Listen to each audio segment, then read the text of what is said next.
I was recording when something impossible happened. My son accidentally spilled ketchup on himself. He looked up and saw my camera pointing right at him. He begged me to delete the footage. I was about to erase it when my finger slipped onto the rewind button, and then everything around me started moving backwards. Time itself rewound to the exact moment he picked up that ketchup bottle. I stood there frozen, watching the impossible unfold before my eyes. I told him to stop what he was doing. Didn't you just squirt the ketchup on yourself? But he just looked at me like I'd lost my mind. I tried to explain what had just happened. He stared at me blankly. I let out a breath. Maybe it was just my imagination playing tricks on me. But our strange conversation caught someone's attention. A cop sitting nearby was watching us. A chill ran down my spine. We left the restaurant. On the highway, that feeling only grew stronger. My son turned on some music to help me relax. He pressed down on the gas. Something felt wrong. I told him to slow down. He grabbed the camera instead, wanted to capture my nervous expression. That's when we heard it, the scream of police sirens behind us. He pulled over. I told him to stay calm and be polite. He rolled down the window with a smile, and there he was, the same cop from the restaurant. I explained we were just driving my son to college, but his eyes were cold, hostile. He asked if we had any weapons in the car. I forced a smile and said no. He turned to my son and asked if he knew why he'd been stopped. My son barely contained his frustration and said it was for speeding. Since you admitted it, I'll let that go.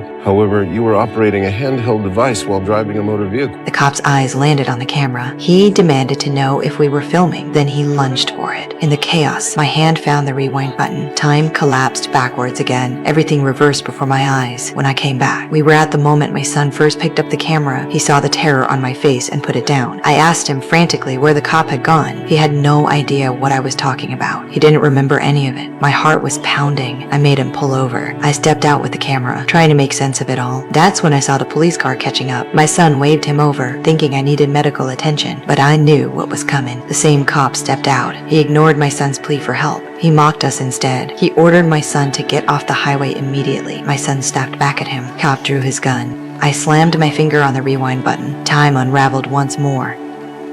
This time, I went all the way back to the restaurant. I looked around desperately. There he was, eating his meal, glaring at us with pure disgust. I grabbed my son and told him we were leaving right now. If we could get out before he finished breakfast, maybe we'd escape him. I pushed my son into the passenger seat. I drove onto the highway carefully, watching my speed like my life depended on it. Halfway down the road, I made a sharp U-turn. I cut across the grass and took a completely different route. The dread wouldn't leave me. I prayed that changing our path would change our fate. My son had no idea why I was acting this way. Nothing I said made sense to him. After driving far enough, my body couldn't take the tension anymore. I found a motel. I hoped that resting there would throw the cop off our trail. Lying in that motel room, I finally exhaled. The TV was showing the lottery numbers. An idea struck me. I pointed the camera at the screen and hit record. When the drawing ended, I pressed replay.